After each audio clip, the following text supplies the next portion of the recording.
All right. Hello, everyone.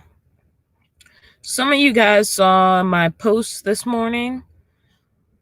I'm going to see if anybody's around. I'm only doing this as a live stream because right now it's easier to do a live stream than do a pre-recorded video. This could have been a pre-recorded video, but I need to sort of reconfigure how I'm going to do video right now. And so doing the live stream is a little bit easier. I don't plan to make this a regular thing. I know I go from hardly doing any live streams to like doing them frequently. Or at least have done 2 in a row as a video. Hello to Nancy James and just Gypsy from the Land of Sunrise. So a few of you saw my community post this morning. Hello Nancy, Dorian, Char the Heart, and My Basic Journey. I got a parking ticket in San Francisco last night. Apparently I didn't even see it at first. Like, I was driving around and I saw something flapping in my hood and I didn't know what it was. I was like, what the heck is that? And I just see this thing flapping in my hood as I'm driving, and there's no safe place to pull over. And I swear, like, I did not see that thing sticking in the side of my my hood. And so I'm driving along, and I see this thing just flapping, and I'm like, oh crap. I was like, who stuck something in my hood? At first I was like, it can't be a parking ticket. I checked all the signs last night. I was not on the side of the street where it was street cleaning last night, or so I thought. Apparently I was wrong because I got the parking ticket. So yeah, I ended up with a $79 ticket.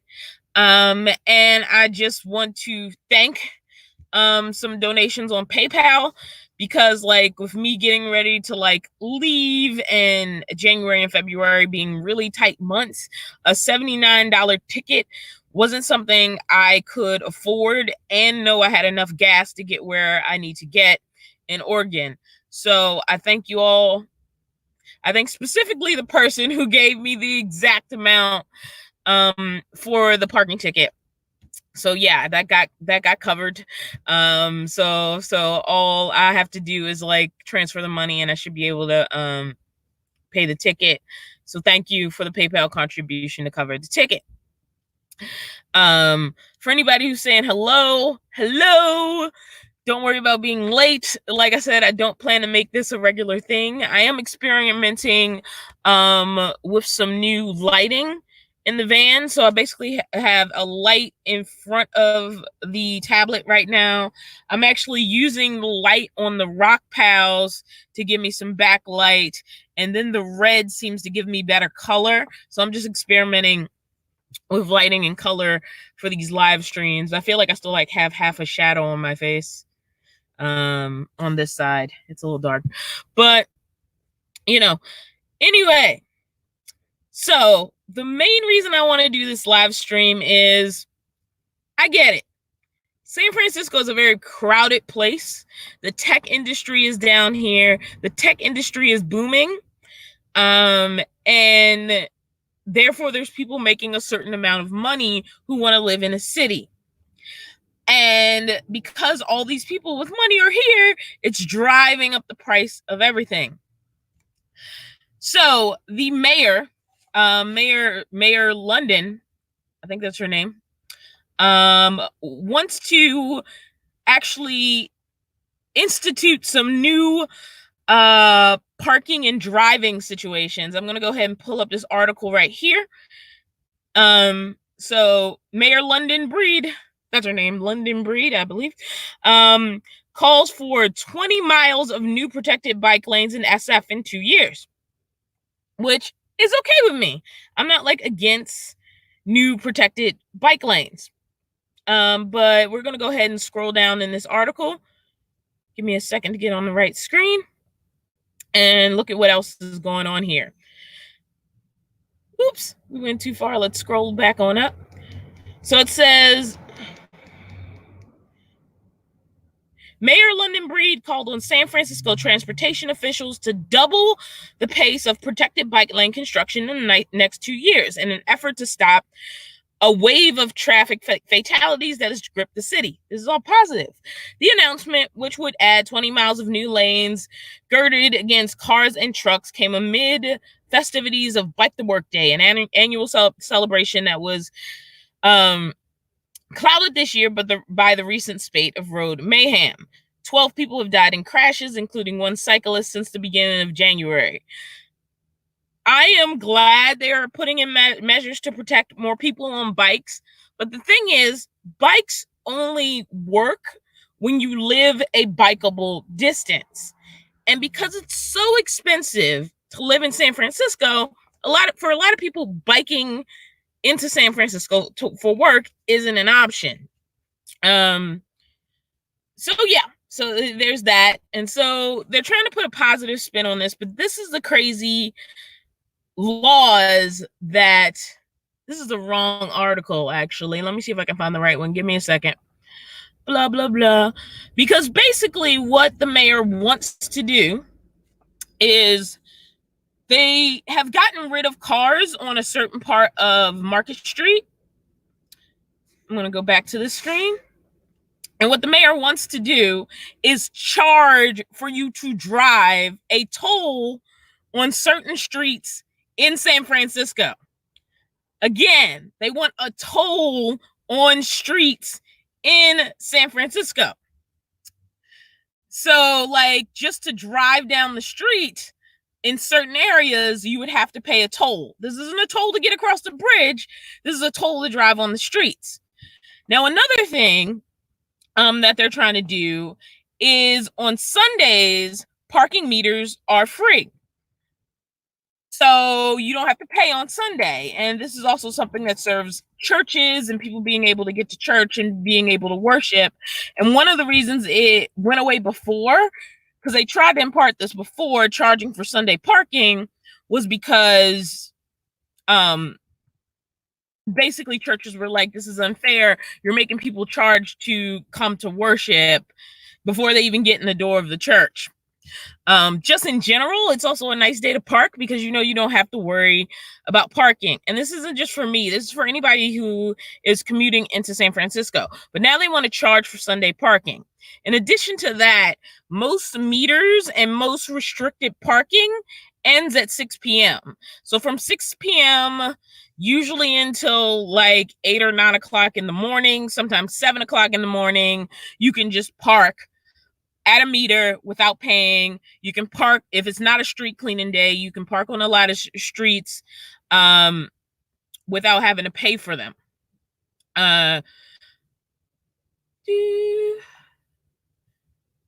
And basically Mayor London wants to change that. Sorry, I'm not really keeping up with the stream because I'm trying to find the correct article. So they basically want parking meters to go until 10 p.m. instead of 6 p.m., if not making them 24 hours. And they want to make you pay on Sunday, and they want to have toll roads within San Francisco. So these are the three things that the mayor is proposing to help with the congestion in San Francisco. Now, I'll tell you, a lot of the congestion is also being caused by the people who are quote unquote not driving. Because you know what they use? They use Uber, they use Lyft, they use DoorDash, they use all these phone apps where somebody with a car is being called upon to park in their crowded street and try to get them something because that person is poor and that's the only way they can make money. There's a reason I tried San Francisco because it's supposed to be a place where you make money. I worked for Lyft, before I was living in a vehicle entirely. I've worked Uber Eats, I've worked DoorDash, I've worked Postmates, I've worked WAG as a dog walker. And like the biggest nightmare is getting to the place where you're doing the job, be that dropping off food, walking a dog, or just being a driver, and then not being able to park. So it's a little bit insane that this proposal is going through. Now, we'll make this, well, isn't necessarily going through. It's something the mayor wants to do. It doesn't necessarily mean it's going to happen, especially having the toll roads within the city, like having a toll for actually being on one of the busier streets in San Francisco. So yeah, I just think there are van dwellers, and a lot of them responded to my post on my community post this morning in San Francisco, who like know how to make it work.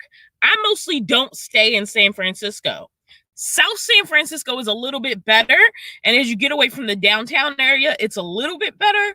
But as San Francisco continues to be this place where normal money making people, I mean, forget poor people, normal average 9 to 5ers can barely afford to live in San Francisco unless they want to rent half of a room with a curtain divider in it. And these are people with 40 hour, standard 40-hour a week, jobs, cannot afford to live in San Francisco. So they have to figure out how they're transporting themselves in. Now, the idea is also to encourage more people to take public transportation, but honestly, the BART, for people who don't live in this area, the BART is the subway system out here, and the buses aren't cheap. It's not like it's like this big money saving. So you're either getting gouged in public transportation to get into San Francisco, or you're getting gouged on trying to park in San Francisco and pay for it. And on top of that, there are so many time restrictions at meters. If I have an 8-hour workday and there's a 4-hour meter, that means either I need to run out to the meter at midday, or,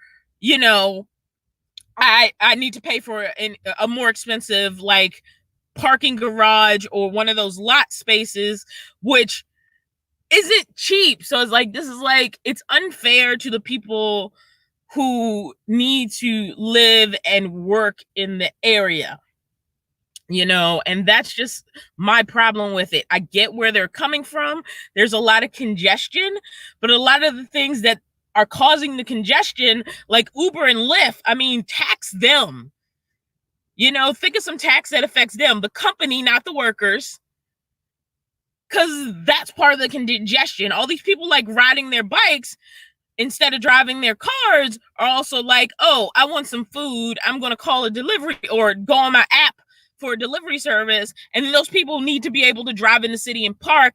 And then these people are getting pissed off and giving these people bad ratings because they're like, I can't park. Can you just please come to the car and get your food? Like, I literally can't park. There is nowhere to park around here. And then they have the nerve to complain about the people who won't park and then come up to their apartment complex door.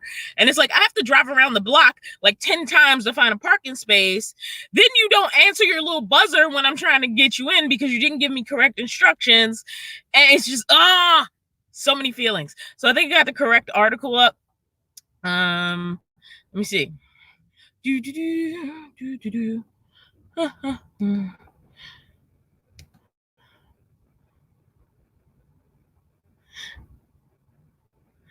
It's still loading. Because I don't want to lie about the state of these proposed changes to the area. But if they're allowed to do this, and I know the focus is going to be like the downtown area of San Francisco, if they're able to do this in those areas, for me, I wonder how it's going to filter out to the rest of San Francisco. So yeah, that's my feeling on that. It's kind of frustrating. Yes.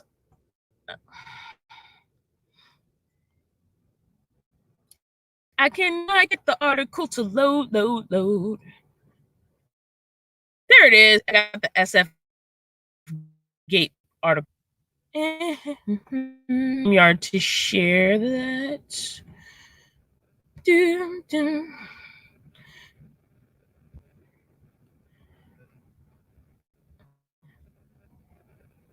I swear I had this article set up, guys, before I got on. And sorry if I haven't been catching the live chat. I really just needed to like rant about this.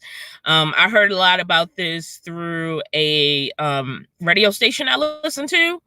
And the guy on the radio station was like, this is the people is going to hurt the most is the people who are trying to live here and have a job. Because the people who are coming to San Francisco, like, they're either going to stop coming or they're going to be able to afford it. It's going to be one or the other. They're going to be way less affected by this. So here we go. London Breed presses for Sunday and evening parking meters. So there we are. Go away, SF Gate. Boop, boop. This is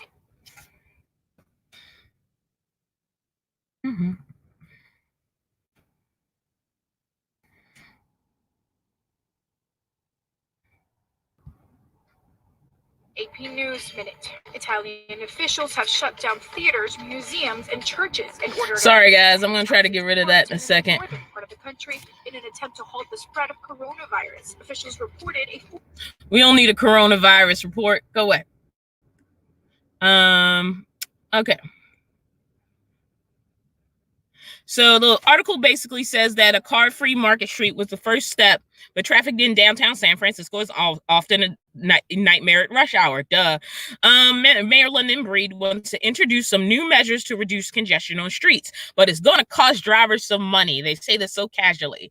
According to the San Francisco Chronicle, in a letter to the San Francisco Municipal Transportation Agency Board of Directors, Breed argued for congestion pricing. Tolls on busy roads at peak times. They don't really know how they can even enforce this. Like, how do you enforce a toll like on a busy road? And isn't that going to slow you down unless like you're forced to buy some electronic thing? I don't know. But yeah, they want tolls on busy roads at peak times, as well as Sunday and evening parking meters. Now, it says these measures would be most needed in Soma and downtown. So yeah. Already the San Francisco County Transportation Authority is considering charging a fee to drive in these areas during rush hour, with an expectation to release proposals on the topic early next year.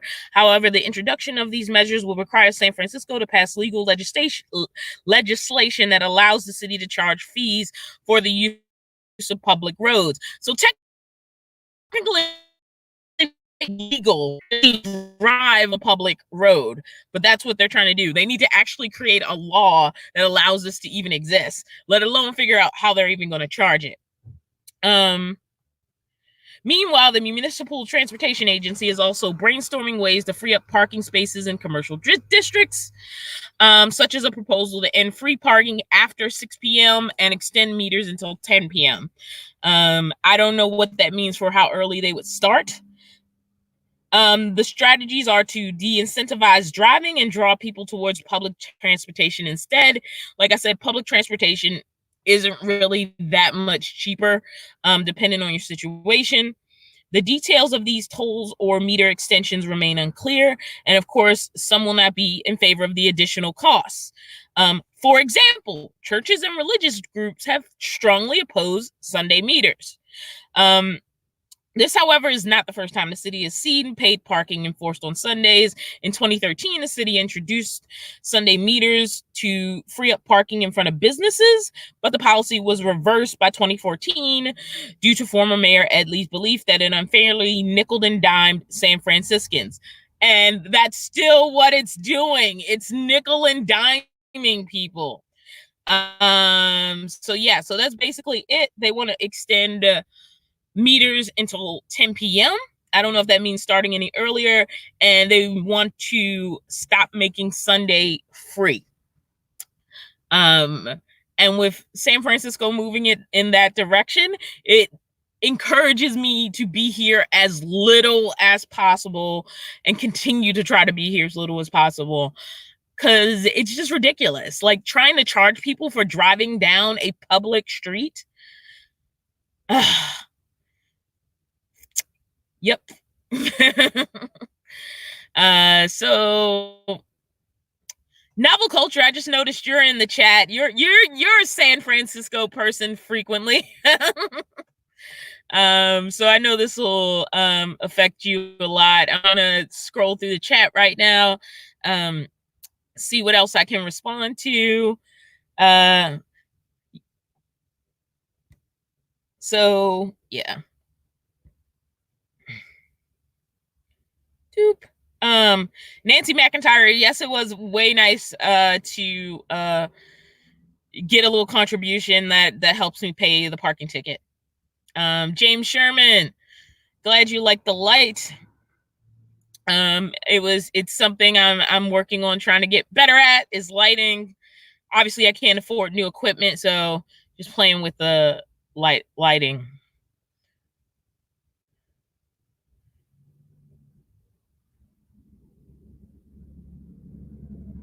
Cat Quinn says a bikeable distance is 15 miles. That's a 1 hour ride. It also depends on the biker. It's not like if you're not used to riding a bike, I mean, that's something you can get used to, but a lot of people can just flip to that. And also, like, if you're across the bridge, I mean, maybe you can arguably take your bike on the BART, but you can't cross the Bay Bridge on a bike. Like a motorcycle, yes, but not the Bay Bridge. So if you're on the other side of the bridge, which not a lot of people can afford to live on this side of the bridge, but they have jobs on this side of the bridge, and so they live on the other side and they need to get across the bridge. And I don't know that filling the BART with bikes would really help. So at that point, you have to solely depend on either the BART and a bus, or then BART and then calling an Uber or a Lyft, which is his own nightmare, because then they have to drive through the streets to get to you. For everybody who says that's insane, yes, I agree. I think it's kind of insane. This comment's kind of long.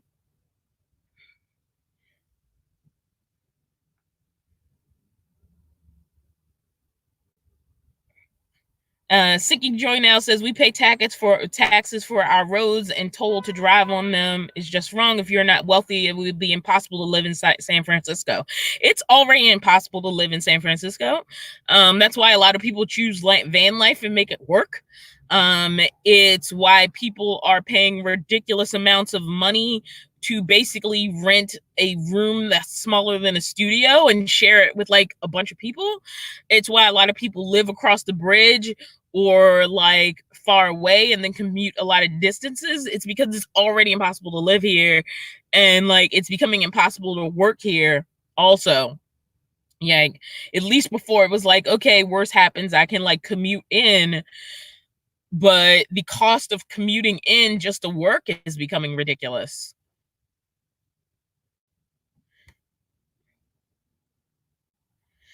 And 24-hour meters, and on Sunday, damn girl, that is cray cray. And it may not be 24 hours. It may be like, I don't know, 20 hours, whatever time in the morning they choose till 10 p.m. So maybe after 10 p.m. when they feel like, the only people out are people at the bars maybe, but I don't know. It's 6 p.m. everywhere. And they feel like everybody knows at 6 p.m. they can park free. And so people like, boom, hit the spaces as hard as they can as soon as it turns 6 o'clock.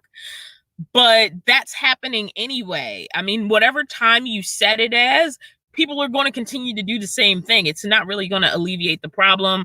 And Sunday's just unfair. Sunday and some holidays, by the way, they don't want to take away all holidays. So probably the big ones like, I don't know, Christmas, it would stay free. But some of the smaller holidays, they also are considering those no longer being free to park days. But also that means they have to hire more parking enforcement. And they make a lot of money on parking enforcement anyway, but a parking enforcement day is over at 6 p.m. now. So now they would have to hire more people to patrol the streets to catch people violating parking laws, being at a non-paid meter, being at an hourly restricted spot too long. I mean, it'll just get ridiculous from that point. And again, I don't know how they're going to enforce a toll on like public roads. That makes no sense. Judith says, don't forget to hit the like button, everyone. So just wanted to highlight that. And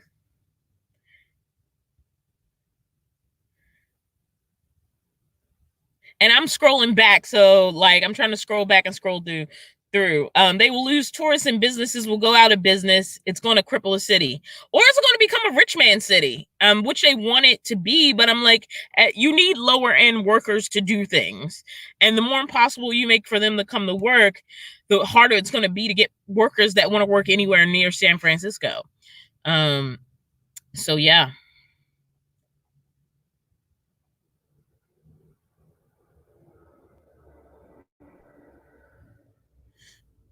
Oh, that's interesting, Kat. Kat says in Denmark, they have bike lips to deal with the hills.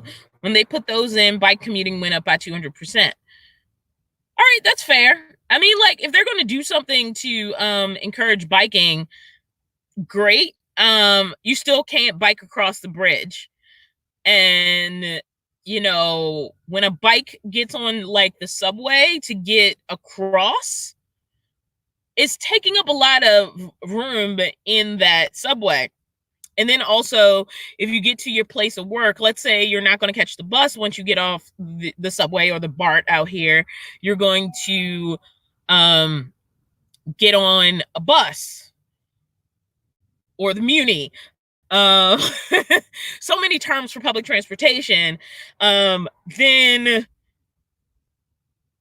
it just gets really, really complicated because now you're just giving a bunch of money to San Francisco that maybe you can't afford because, like I said, public transportation is still expensive and there's only so many bikes you can bring across on the BART before the subway now has to deal with a bike problem, because now it's not just the amount of humans you can pack into a BART without bikes is very different from the amount of humans you can pack into a BART with bikes. And usually once you get off the BART, like there's a lot of stations, like places directly off the BART. Like my job, I probably could BART in from the other side of the bridge and get off, and it's a really short walk. And I don't mind walking. Sometimes there's a really loud truck out there. Sometimes I'll park my van and I'll walk about an hour, and I don't mind the walking. It's nice to walk because there's a spot I found where I could park for free all day as long as there's a spot. And so I can leave the van there. I can walk for an hour to work. When that works out is great. But when you have a significant distance after you get off of that public transportation, that's when you might need a bike or some sort of supplement. I think like finding ways to not like clog up city streets is great, but there's also a realistic aspect of like poor people who job is Uber, Lyft, food delivery, all these things where they're using their personal vehicle. And so it's not like FedEx, who they're going to make room for. It's not like UPS or the post office or official commercial vehicles that they're going to make room for. These guys are private contractors through a company that doesn't have to answer to any trouble they get into trying to park to get to restaurants, trying to park to drop off food. There's just a lot of little minor issues with how they're nickel and diming people. Like if I had a bigger vehicle, I would have my bike and I would probably do more biking from a parking spot far away. But I tried having a bike on the back of my van and it made me way too nervous. I liked it because I was much better at getting some like unexpected exercise when I had it. So I don't know what will work for San Francisco. I'm a fan of like taking care of bikers, making them safe, giving them safe lanes to go in, but I don't think nickel and diming people is the answer. Linda says, I'm probably like far away from all of your comments. Sorry. If they find they can get away with it in SF, they will surely branch out to other areas because the government is greedy. Yes, it is. And you know what the mayor has? The mayor has a private driver that will drive her anywhere she wants to go and drop her off there and pick her up from there. And there's probably a place to park her vehicle wherever she goes, so she doesn't really deal with our reality.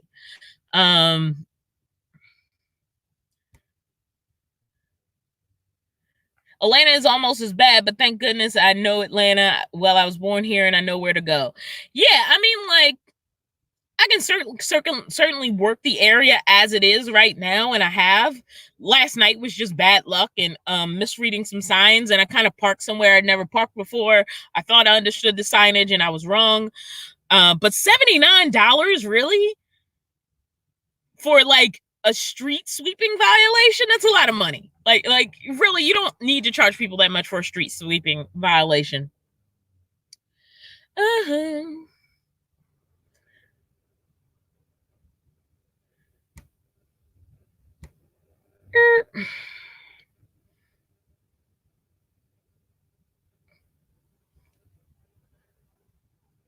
So I'm just looking through the comments right now. Oh, and here we go. So I was talking about the BART and biking. So apparently BART has bike restrictions during certain times, I believe. So again, there's the whole idea that you could BART and bike in if you're too far away. Again, for anybody who's just jumping on, BART out here is basically the subway system. It was really funny to me when I moved out here. People were like, have you ever taken BART? And I'm like, who the heck is BART? And then I figured out it was the subway. Are you taking BART? Who's Bart? I don't know who Bart is. What are you talking about? But it's the subway system out here. But as you can see, BART has bike restrictions during certain times, I believe. And so, like, how much of the biking is great if you live in San Francisco and you're just trying to get to places in San Francisco. When you're coming from outside of San Francisco, sort of how well you can use that to supplement your commute is completely changed. Mm-hmm.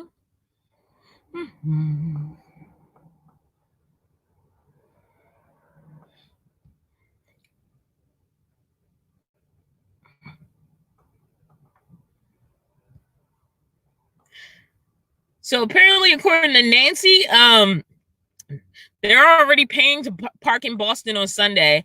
I think there are some Sunday meters out here. They're just very rare. The majority of meters are free on Sunday. I also think there are some late meters out here, but they're in very specific places, and it's not the norm. The norm is the hourly restricted streets where, like, you can only park for 4 hours or 2 hours or 1 hours during the peak weekday times, and on Saturday after 6 o'clock you can park there for as long as you want. So yeah.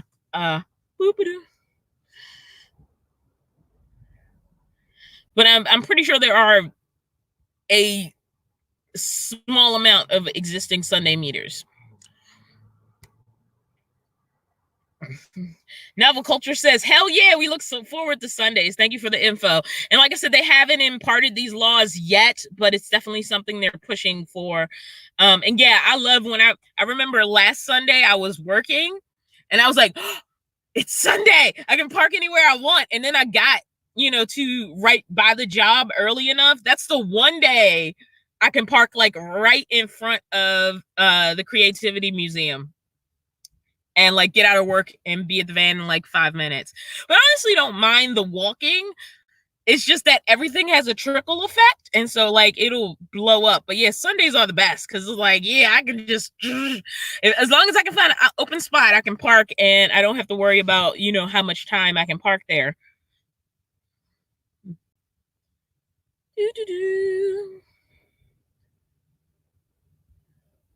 Oh, it looks like Boston is already in this business. It already has a toll from East Boston to Boston.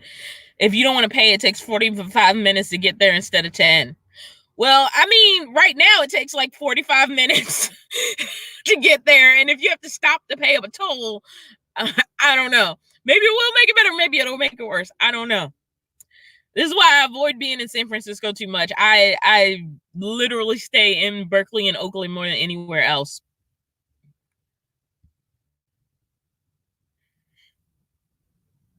Lynn is feeling my pain right now.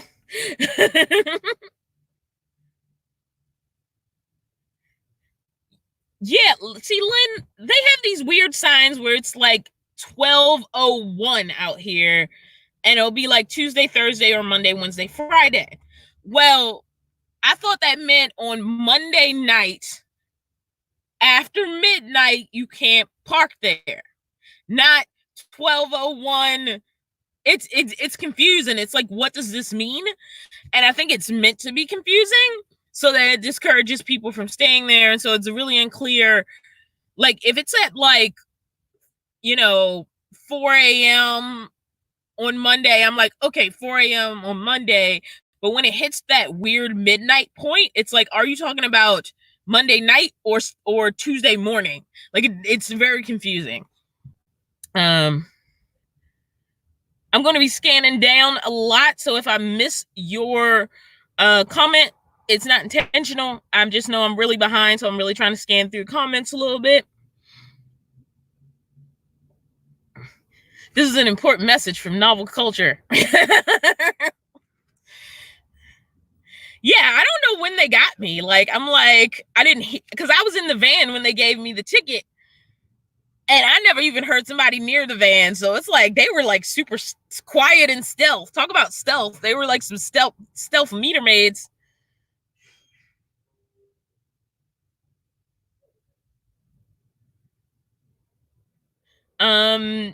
Nancy McIntyre, I can't get your comment to come out right now. It may come up in a second, but it says in Everett you can't park overnight unless you live in the city. There are some restricted streets here as well, that basically it's like you can't park here unless you have like a C sticker or something weird like that. Like, those already exist in certain neighborhoods. So yeah, that's also a thing here. It's not so widespread that you can't figure out a way around it. Even in Berkeley, there's a lot of that. Like, in the little neighborhoody streets I'll park in, there's some that have what I like to call alphabet restrictions, where you have to have like a C or a D or some sort of coded sticker that says you belong to that neighborhood. But it isn't everywhere, and it isn't so prevalent that I can't work around it. Karen says, I biked across the Golden Gate Bridge. I'm not talking about the Golden Gate Bridge. I'm talking about the Bay Bridge.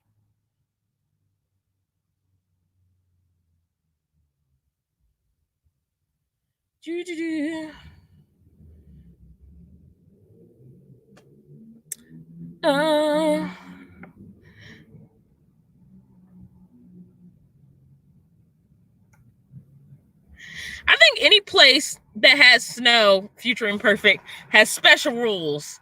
There was this unspoken like respect when people dug out spaces when it was snowing.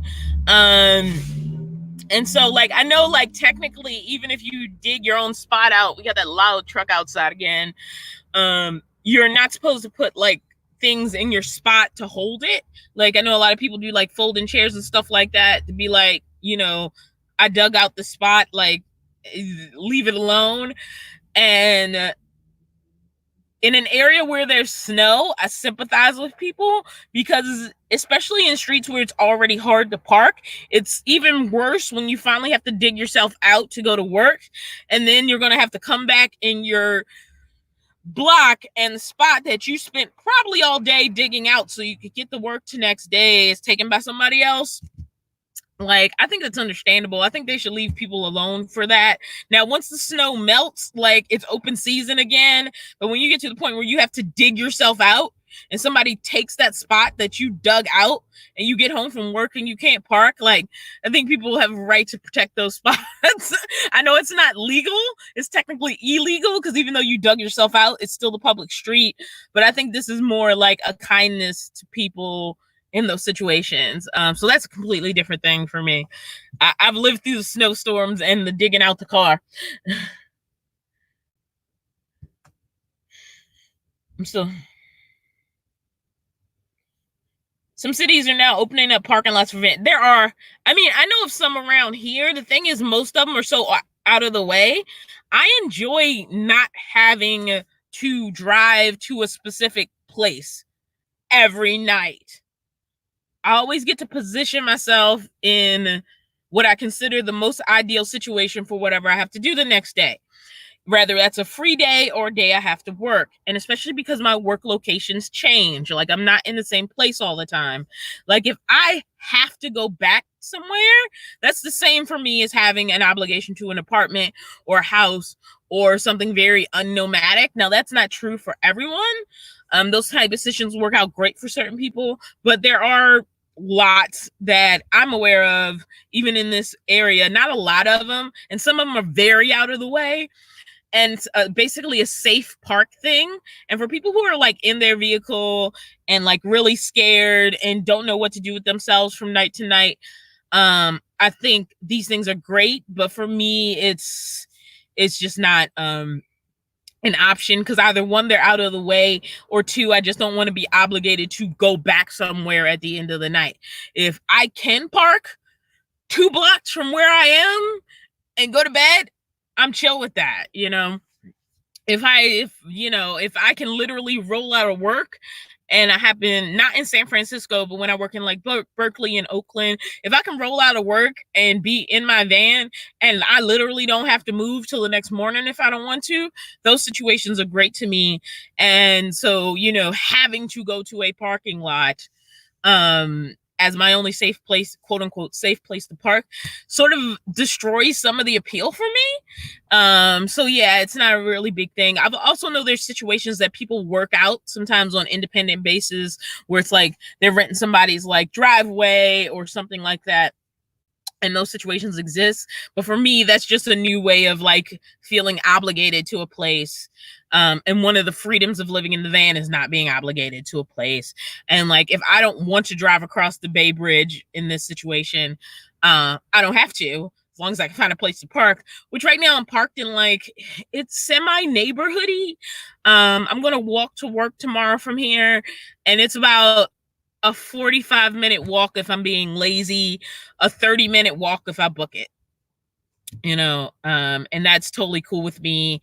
I can park here all day tomorrow and not have to move the van. So that's like thumbs up for me. It's just a little farther away, and that's okay. And maybe like I should have not been lazy and try to be close. Nancy asks me, do I ever park in a Walmart parking lot? I have parked in Walmart about 4 times, different Walmarts. There are no Walmarts in San Francisco. Not one. No Walmarts in San Francisco. They do not exist in San Francisco. The closest Walmart, I believe, is in San Leandro, and maybe a little bit further down in Hayward. You can trip over Target out here. There are no Walmarts unless you want to take a significant drive. It was the weirdest thing to me. Like, I'd walk down the street and fall over Target, and then I'd trip and there's another Target, and there's a Walgreens and a CVS nearby. No Walmarts. So Walmart's not an option for the majority of the areas I work in when I'm out here. I slept in a Walmart in Arizona, and I was super happy because it was the first time I'd been in a Walmart all night. I attempted to sleep in a Walmart in Hilltop, which is kind of out here. It's quite a distance from where I usually am. It's like it's a Hilltop Mall area. It's accessible by car. And they kicked me out because they don't allow overnight parking. That was one of the times I got a knock from a security guard who politely told me sleeping there all night was not an option. So I've been kicked out of a Walmart. One of the big places people tell you to go, I've been kicked out of.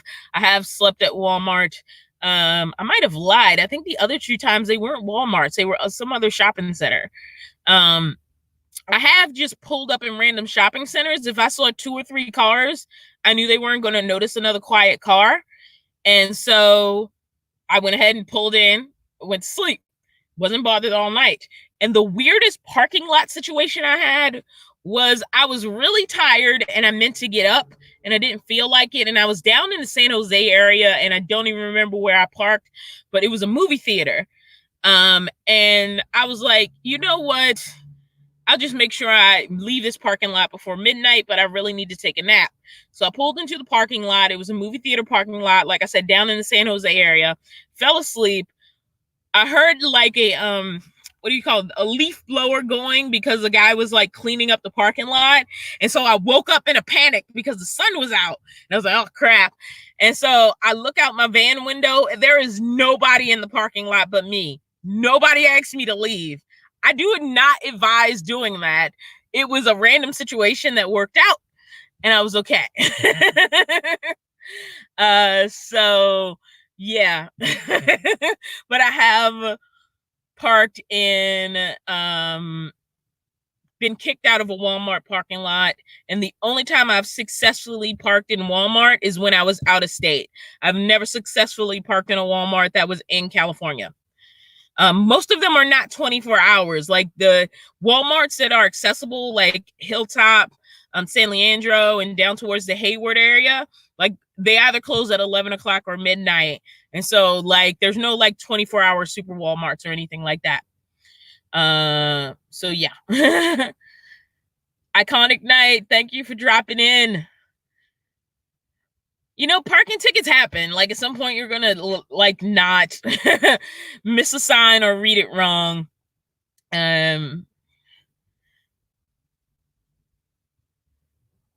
So yeah, that's my parking lesson. B Diva 101 says, good, you're getting this change of scenery. The parking laws suck, unfortunately. Yeah. I mean, in the parking laws, I think as you get towards like downtown busy areas, they're always bad. I just don't think there's a need to make them any worse. Like they're already bad. They're already difficult. Unfortunately, there are a lot of jobs in big cities. And so it's just figuring out a way to work around it. So mostly I'm ranting because I was frustrated. And I'm not perfect. Like I have bad days and good days like anybody else. And I had a bad day. It doesn't destroy my whole life, but it's a bad day. Marie Michaels says, is there a Home Depot you can park at? There is a shopping center with several stores, including Home Depot, Starbucks. What else is in there? There's a Taco Bell, there's a Panera Bread. I park all over that parking lot. And it also has like a an apartment complex nearby. And like they don't seem to mind because you know there's like people who are visiting people in the apartment complex who are just parking in that lot and they never seem to mind. I try not to stay there consistently. I try not to stay in one spot there. So I'll move around in it. I'll be in different places, but I've literally hung out at that parking lot all day and nobody is cared. And security has seen me getting in and out of my van. There was literally a guy while I was working on my solar system one day who came up and he was like, I see you out here all the time. I'm just curious. And we ended up having this long conversation and he was super nice. So yeah. Giggles Forder says Hayward or Mountain View is the closest Walmart. Exactly. Like there's no like really close Walmarts. Like you have to be willing to go on a mission to go to Walmart out here, because it's not nearby, it's not close, and none of them are 24-hour super Walmarts. So yeah, they're not really convenient for parking. There's a lot of places you can park. As far as like businesses and parking lots. And sometimes you just have to take a risk. You kind of got to look at it. It's kind of late. How many cars? You know what I've stayed in a lot? I've stayed in a lot of Safeway parking lots. I don't know if I should say that online. I don't know how Safeway feels about it. I know one 24-hour Safeway up in Albany. That's really, it's a small lot, but literally there's one van, I say literally too much, that is there all the time, and you can tell that it's a camper van and nobody seems to care. I don't know if it's somebody who works there or just somebody who stays there a lot, but they're quiet, their vehicle is clean, there's never any trash around it, and they seem to be left alone. So yeah, I mean, you just got to observe the lot, and make an assessment and sometimes take a chance. And if you're really bold, just go in and be like, I'm traveling, I'm tired. Do you think anybody would care if I just pulled up in the back of the lot? The more smaller and unobtrusive your vehicle is, the better. But yeah, sometimes you can just go in and ask. Of course, there's apps like I Overlander If you haven't heard of it, like that's a good app, but it's semi-reliable. Because it's just people saying, hey, I stayed here and I was left alone type stuff. But sometimes you just got to experiment and take chances. There are parking lots where I feel like I should have been kicked out. And I don't park in parking lots a lot, but I do it. And just take a, like, you just got to assess the situation and take a chance.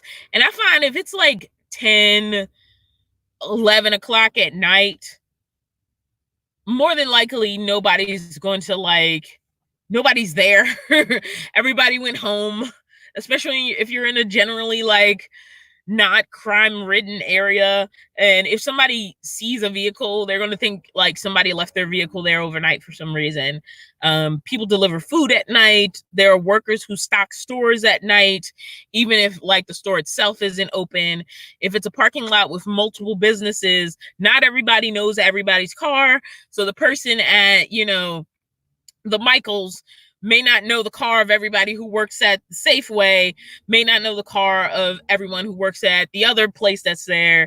And so they'll just assume a random car, as long as it's not congested or it isn't looking like it's turning into a campsite, it belongs there. Like, people will ignore it. I mean, that's just the way it is. There's so many parking lots where I just took a chance and nobody bothered me.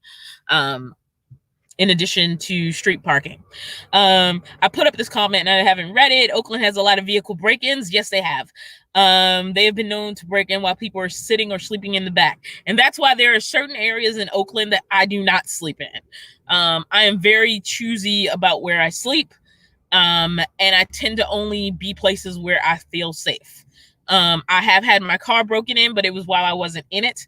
And it was while I was in Oakland. I knew I was beside a building that had some drug deals going on, but I also had like this old beater car, and I thought nobody was interested in it, and I was wrong. But yeah, I'm aware. And there are areas in Oakland where I would not sleep overnight. I sleep where I am completely comfortable. There's also some nice little ritzy areas of Oakland with like high-end apartment buildings. And I'm not saying those are completely safe, but I've slept there and had no problems. So like, yeah, I feel like I kind of know where I can sleep and feel comfortable. Deborah Jackson says we have 24-hour Walmarts in Massachusetts. It's awesome. We do not have them here, like at least not within a local like metro area. Oh my gosh, I totally missed it. Karen Knowles, thank you for the $4.99 super chat.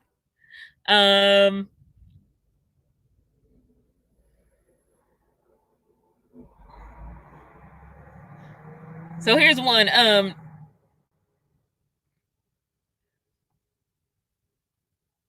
Okay, no Walmart at Hilltop in Richmond is by the police. Yes to the 24-hour fitness next to the Richmond parking lot. I parked there for months recently. The Amazon trucks help you blend in. For Hilltop, I was going to a car place out there in the morning. So that was the only reason I wasn't Hilltop. So I didn't really canvass the area that well. I think I ended up at an IHOP or something. And of course, IHOPs are always open 24 hours. And there was also like a clear RV there. And so I just pulled into a spot and went to sleep after they kicked me out. It was definitely an employee that kicked me out. It wasn't a cop. It wasn't even a security guard, I don't think. I think it was just a regular employee. And I just said, okay. They were like, we don't knock, knock, knock. I was like, yes. They were like, we don't allow sleeping here. And I was like, okay, I leave. And I don't even think we saw each other because I just went and got in the front seat and pulled out. It wasn't even a big drama. As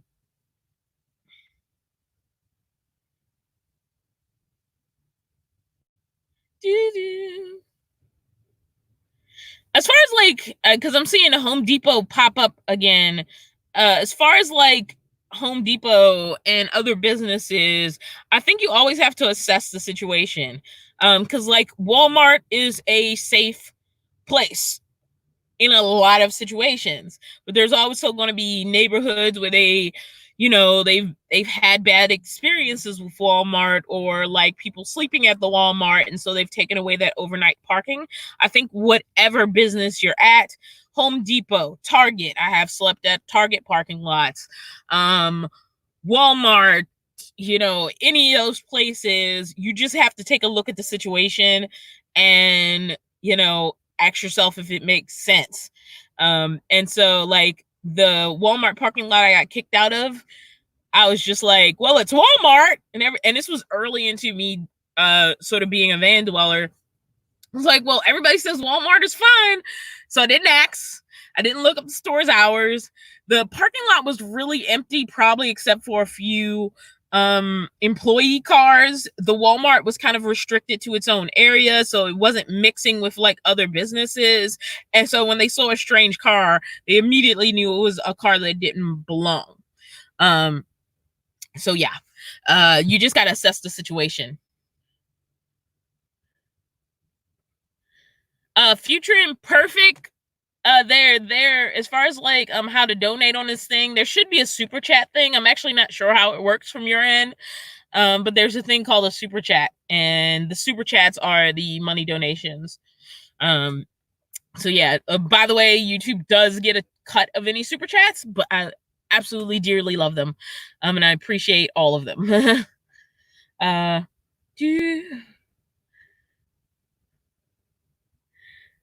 So I'm gonna glance through. Oh, it looks like Iconic Knight pointed it out. See how slow I am? Thank you, Iconic Knight. The money sign on the side, on the right of the chat at the bottom. See, I'm so slow. Like, thank you, Iconic Knight, for taking care of that.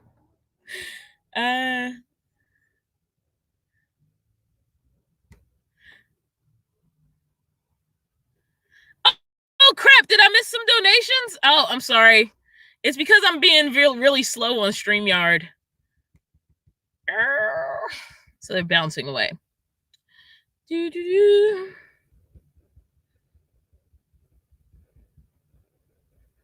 has been a very talky super chat. I mean, it's chat session for me. Some shopping centers are a good idea. Planet Fitness. For anybody who has a Planet Fitness membership, yes, Planet Fitness is amazing to sleep at. It's an affordable gym membership. Most of the lots are 24 hours. If you make that your place to go at night, and you have a membership, you can just pop into the shower in the morning. And you can probably get away with it even if you don't have a membership. But always assess. Nettie Holmes says, ask Walmart before you stay. They usually don't have a problem. It depends on where you are. There are places that are just going to tell you no, even if you do it politely. Now, what you may get is a manager who's like, okay, you're just passing through, just park in the back and don't be a problem. I do believe that Walmart was closed at the point that I showed up, though. So I couldn't just casually go in and ask anybody. So I just took a risk, and it was the wrong risk.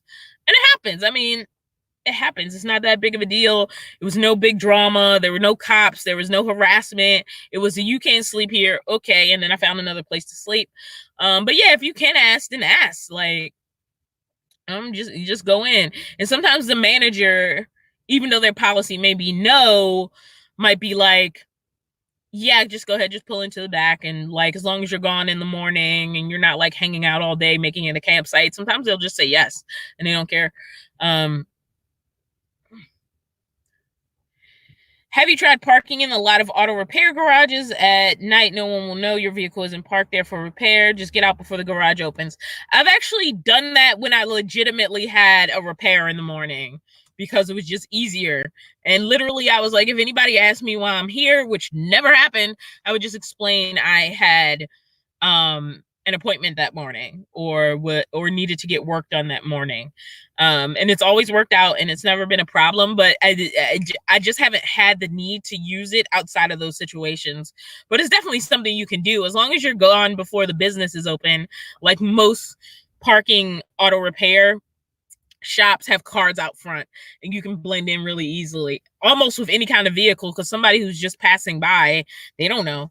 So yeah, that is an option, and I use it when I actually have like a car job that needs to be done in the morning, even though I'm sort of annoyed with car shops right now, but that's a whole other thing.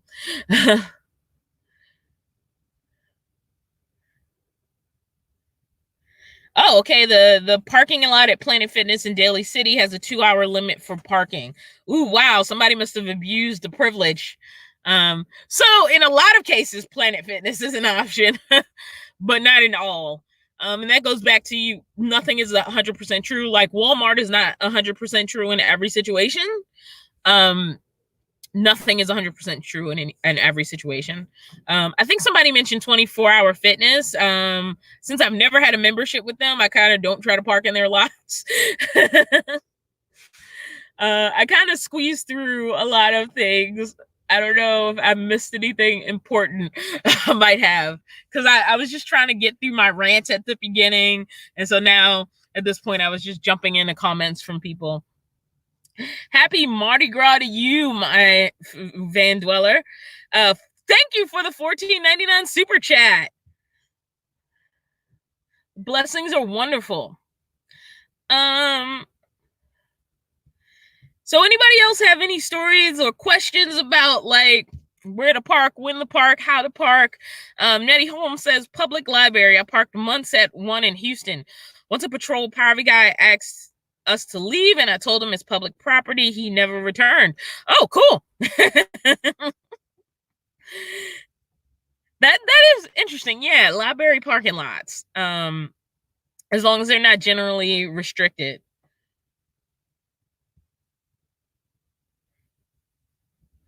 Rescue dog treats. I use Planet Fitness. I have a Planet Fitness membership that I'm thinking I might like turn off for 2 months, since I'm gonna have access to a shower at OSF in Oregon while I'm working up there.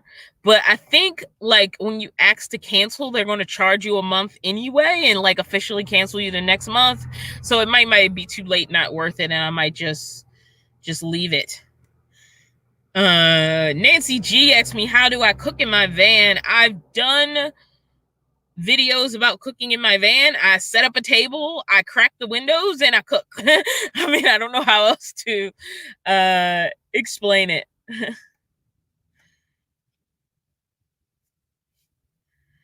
I'm assuming this is in reference to the library parking. Yeah, library would be a great place.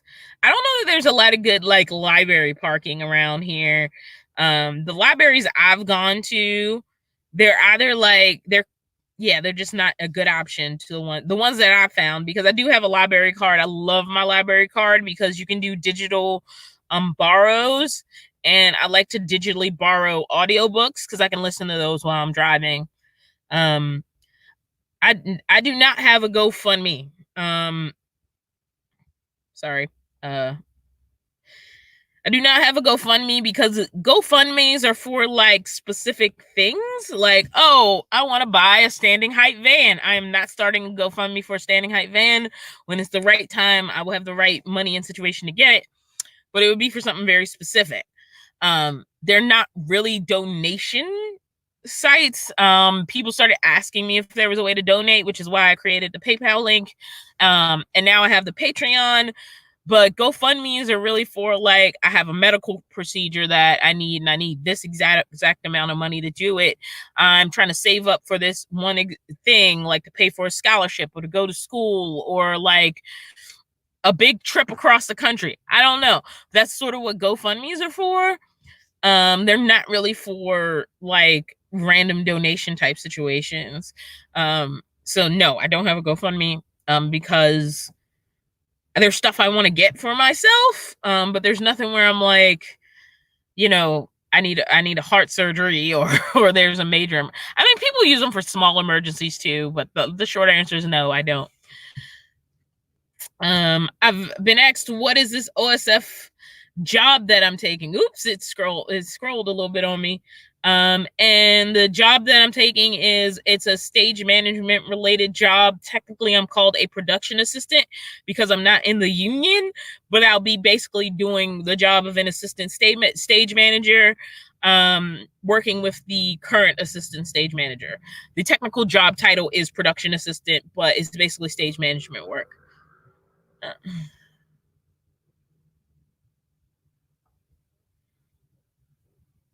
Charles Hart says, slept 4 hours at a few libraries, even with cops circling on their rounds.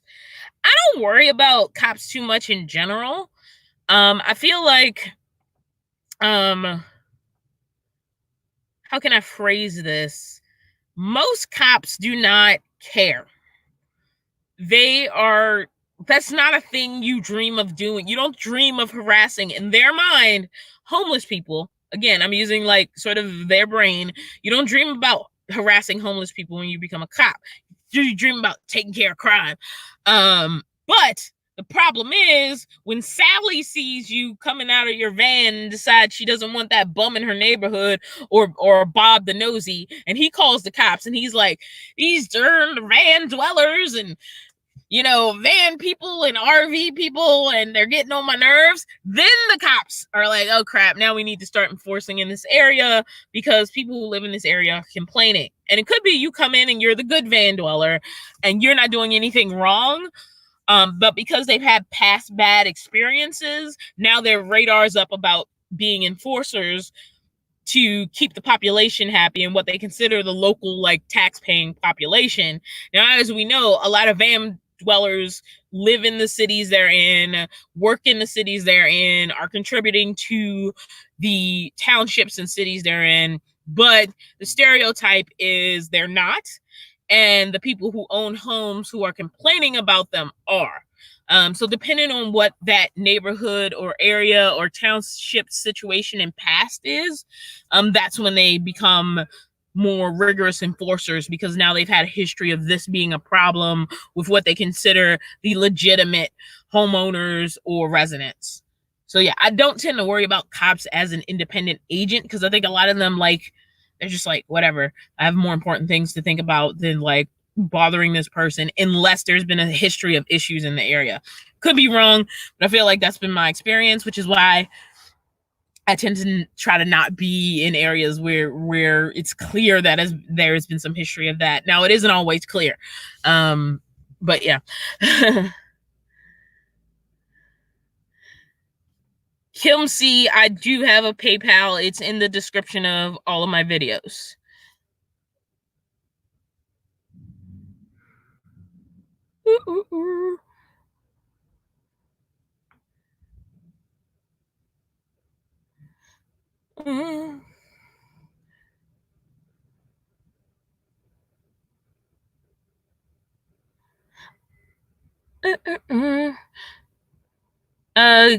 So Keisha Woods asked me, how do I get my jobs?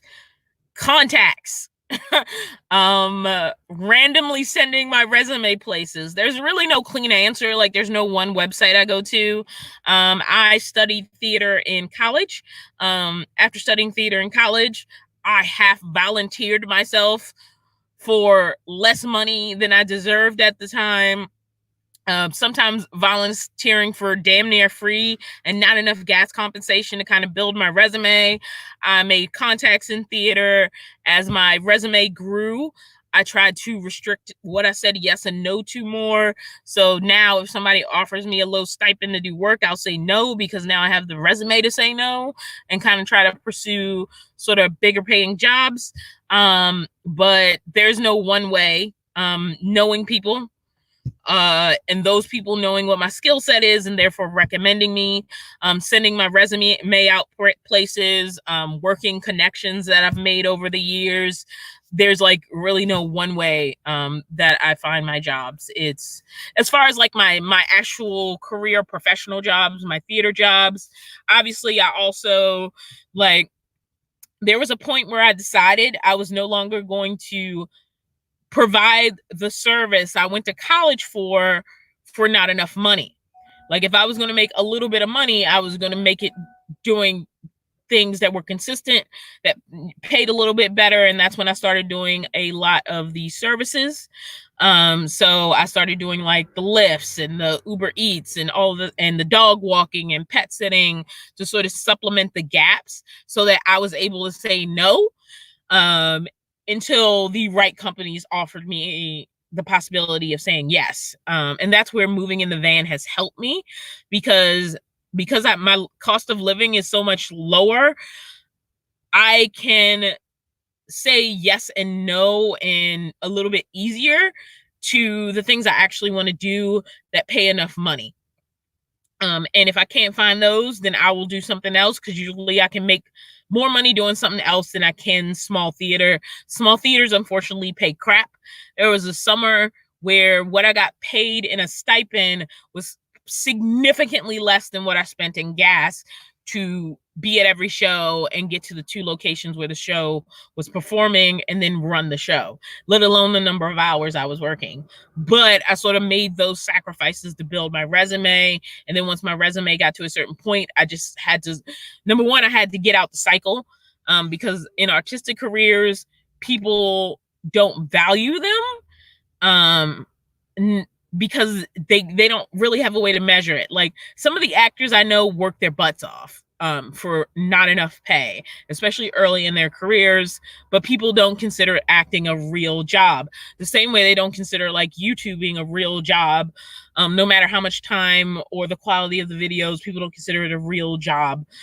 So getting people to value you for those skills enough to pay you can sometimes be difficult. And that's true even behind the scenes in stage managing. So it's been a slow trickle to actually getting offers. I'm sorry, this isn't a more direct answer, like go to this website, find this job. But as far as like my actual stage management jobs and not just like throwaway labor jobs that I used in between the gaps, it's just been like getting out there, putting my resume out there, talking to people, having people recommend me based on some sort of past job I did. So you do a show, you do a decent job. Somebody says, I'm looking for a stage manager. Somebody says, oh, I worked with Dawn, she was great, and boom. So that's how I get my jobs. There's no clean path to them. It's just a lot of like work. It's a lot of work to get the work. So yeah, that got really off topic because we were talking about parking. Future Imperfect asked me what I think about ambulance conversions. I think ambulance conversions are amazing. If I could get an ambulance in the future, I would be so happy. That is on my dream list. It's another vehicle. I know people are like, that's not stealth, but it's another vehicle that's in the city frequently, and more often than not, people are just not going to pay attention to it. They're going to assume it is an ambulance, even if you take off all the insignias. If they see that shape of vehicle, and even if they just see colors that imply an ambulance, like 99.8% of people are going to walk right past it and just assume like the ambulance driver is like stopping to get food or something like that. I love ambulance conversions. I think they're great. I think they're great city vehicles because they're very boxy. They come sometimes with cabinetry in it that you can like readapt to use as your RV space. I think, yeah, they're really great. I can't say enough. I love ambulances. It's one of those vehicles that you really have to teach yourself how to search for. I have been online too long looking at ambulances more than once. But yeah, it's on my list of dream vehicles. So I love ambulance conversions. Thank you for clearing that up, Iconic Night. Ooh.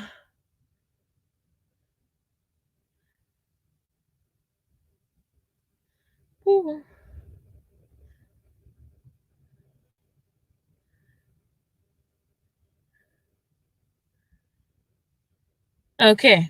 Thank you so much for Vanlife shorts.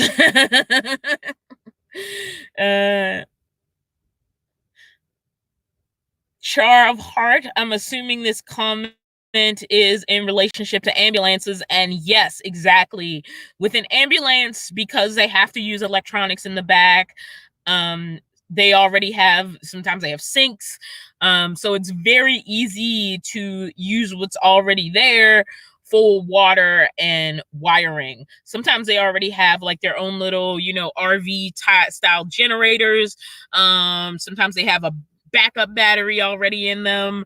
There's so many advantages to ambulances. Like I can't praise them enough. They're such beautiful vehicles to convert into an RV really easily, especially if you don't have a workspace. Like the hardest thing about converting a van or a bus or an ambulance or whatever is having the space to work. And yes, you can customize a vehicle while living in it. And it just means you have to put yourself in a space of being able to sleep and rest and do small projects along the way. Sometimes it means living in your vehicle a little bit like a construction site for some of the bigger projects, because you have to be able to unpack your project, work on it during daylight hours, pack it all back up, and then go to sleep when you don't have a driveway.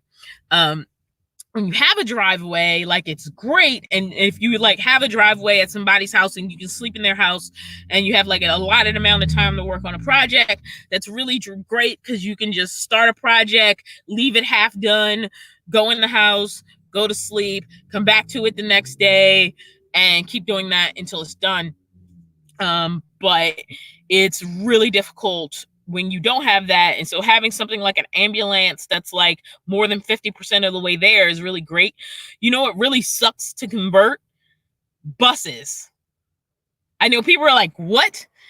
Buses suck to convert. And I don't care if it's a little shuttle bus or a big bus, because the one pain in the behind thing they have is all those darn seats. Those seats are a pain to get out. It can be a 2-person process. I have looked at some, just look up removing the seats in a bus. It is not fun. It is time consuming. It can be difficult. It can require 2 people, or it can require like high-end tools. It is not fun to get all those seats out of a bus. Now, the great thing is once you get the seats out, you have this sort of blank slate. But also anything that comes with seats in it, including the minivan, you got to figure out what you're going to do with the seats once you get them out. That's a lot of crap. Like I opted to have somebody pick up my seats. I paid them $50. They put them in their cargo van and took them to a dump or something, because I didn't know what else to do. I didn't know how to get rid of them. I figured out how to get them out the van, and then I was like, what do I do with them now? And a lot of people were like, put them in storage. You might want to restore the van. But I wasn't going to pay for storage just for seats I may never use again. And so I opted to get rid of them. So anything with seats in it, the big problem is, what are you going to do with all those seats? And if you get like a really long bus, which is obviously not good for city life, but can be really great RV conversions, you got to get rid of all those seats. You have to get them out. You have to get them disconnected from the floor and the wall, and then you have to get them thrown away. It's not fun. That's like one of the most pain in the behind parts of a bus conversion, just for doing research on it. Whereas an ambulance is really close to what you need. I'm just praising ambulances right now. Future Imperfect says, plus all the outside storage. Yeah, usually that's another advantage to ambulances, is all the outside storage. Now, one thing about ambulances is sometimes they do have low roofs. So if you're tall, you may not you may get like most of the way standing up in an ambulance, but not necessarily all the way. So that can be a thing, because people assume every ambulance is standing height. Some of them have raised roofs, but depending on how tall you are, you may not necessarily be able to stand up in them, just because it's an ambulance. So that's something to think about. Ambulances are built on like cutaway box truck boxes. They're built on like some of the more modern standing height van bodies. They're built on the old low top cargo van bodies with like a slightly raised roof. So depending on what kind of ambulance you get, because there are a lot of different body types for ambulances, you won't necessarily be able to stand up. So don't assume ambulance equals standing height. It may equal almost kind of standing height, depending on what kind you get.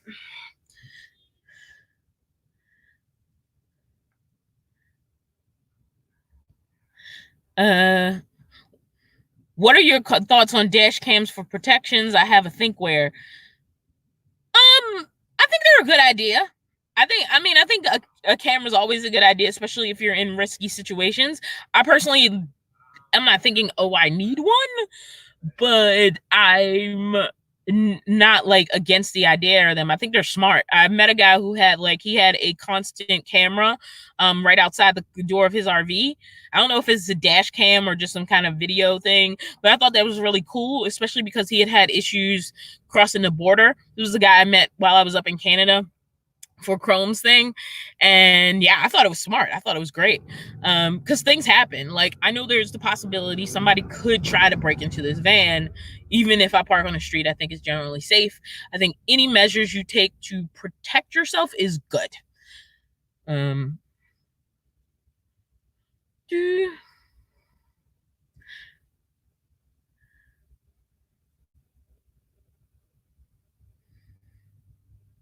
I think I missed some of this conversation about ambulances. It says I was used to driving U-Haul and driven Class C plus 12 to 15 passenger between moving in life and work. I agree they can be hard without previous practice regarding driving ambulances.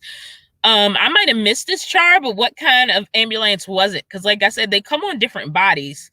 Is this just the for lack of a better term, like the box truck style ambulance? Like, what kind of ambulance were we talking about here?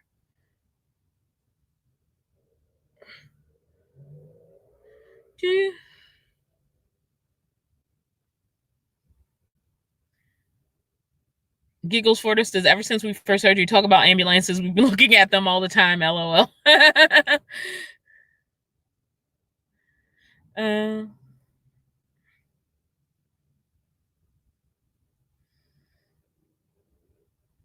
uh, Karen Knowles, I assume this is about ambulances. They are also very heavy and use a lot of gas. Again, well, here's the thing.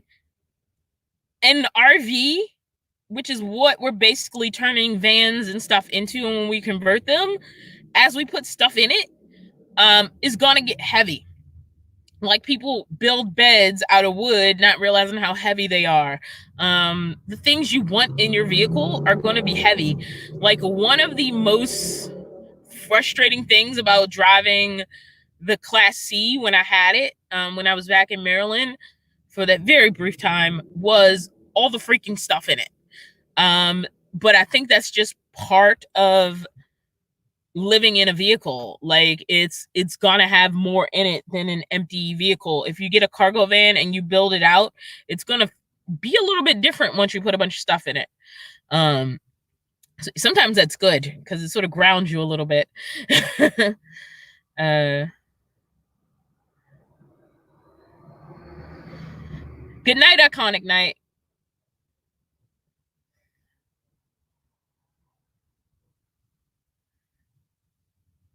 Giggle says an ambulance would get way better gas mileage than most RVs.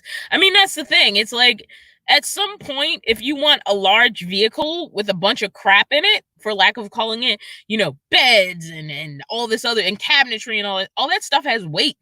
And on top of that, these are bigger vehicles. They're never going to get the gas mileage of a tiny little car.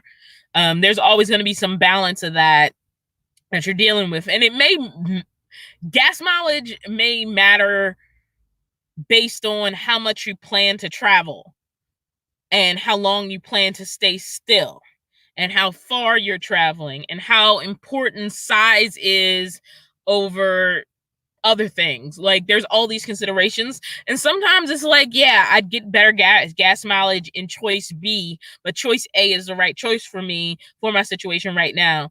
So yeah, and an ambulance is made to drive in cities like constantly, whereas an RV is made to park. I mean, and that's just the difference. So an ambulance should, in theory, and I haven't driven them to check, get better gas mileage than an RV, because the idea behind an RV is not a daily driver. It's going to go to a campsite, be there for a while, take the family home, and then be left alone for a little while till the next trip. So yeah, and I think any car. I talked about this in the last live stream, because it's coming up here. And again, there's different kinds of ambulances. They aren't all the box style. But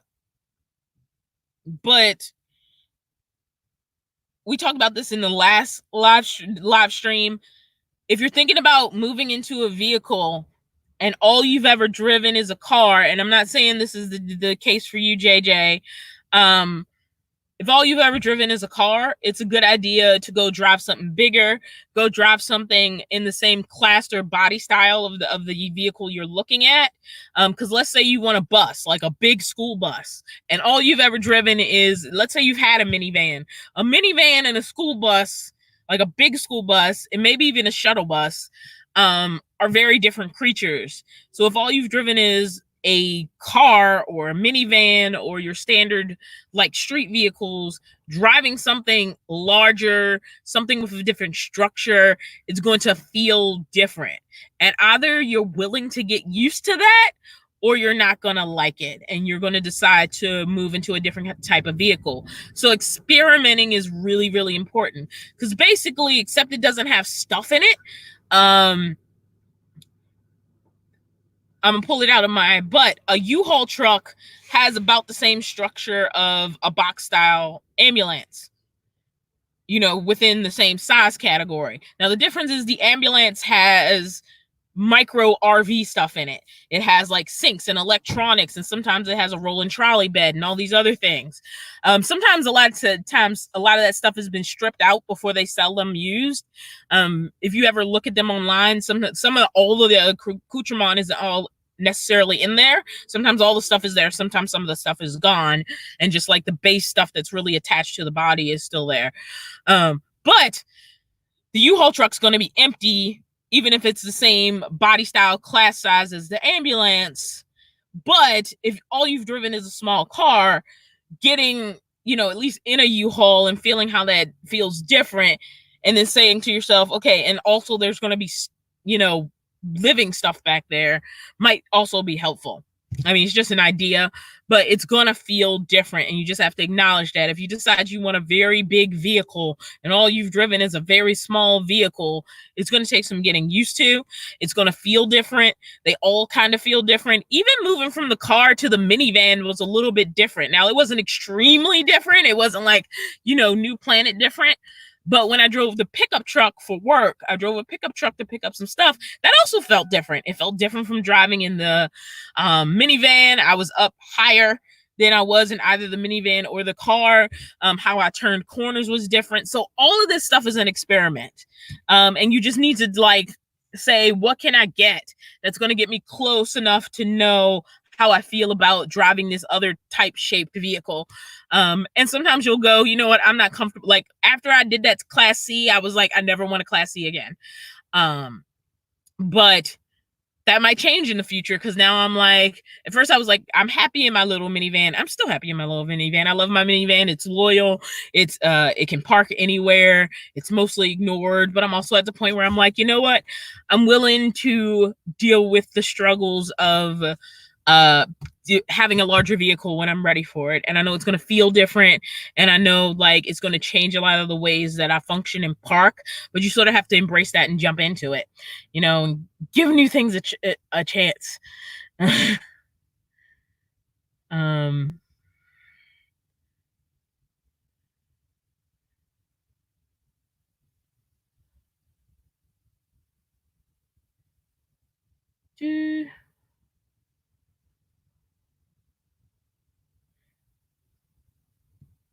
Karen Knowles, I would think it actually, I'm just going to comment on this one real quick. I think it would depend on, again, the body type of the vehicle.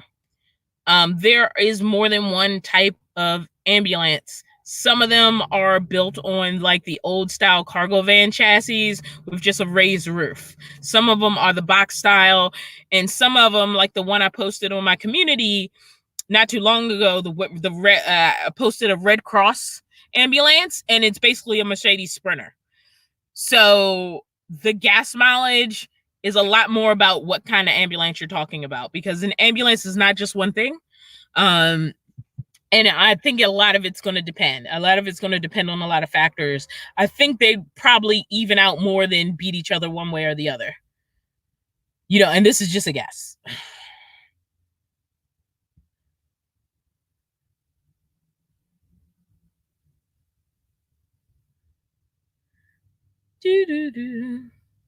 And as far as like the gas and diesel things, there are diesel ambulances, but there are ambulances that are gas. So they do come in both. I've spent way too much time looking up used ambulances online. I've even found one that runs on an alternative fuel. It was like, was it propane? I don't know. But I wondered why the price was so low, and I think it's because it's an alternative fuel, and so a lot of people don't want to buy it because they don't want to deal with using an alternative fuel. But yeah, you can get different kinds of ambulances on different kinds of bodies, and I don't know that either it wins or loses against an RV. Also, RV is a pretty general term because a B, a C, and an A are going to have way different gas mileages, and they're going to be different from machine to machine, from manufacturer to manufacturer. So I don't know that if you're willing to deal with Class C, A gas mileage, you're willing to deal with ambulance gas mileage, and you may even win with the ambulance because they're designed for city streets.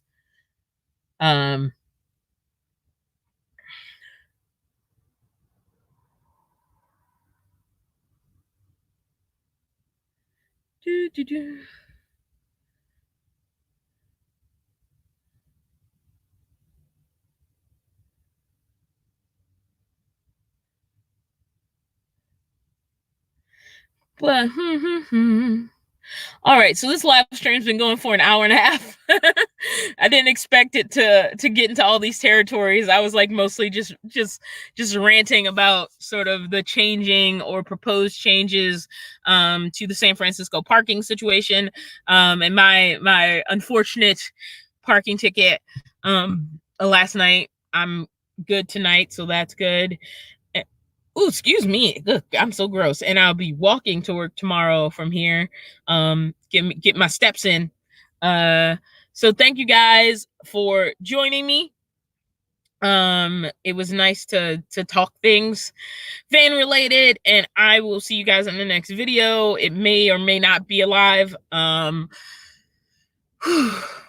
guess I gotta figure out my editing situation. Even though these are fun, I like talking to you guys. It always brings up random stuff that I talk too long about. Thank you for the super chats. Thank you for everything. Thank you for just being my family out there in the world. I feel very much loved, and I will be going to bed now. Bye-bye.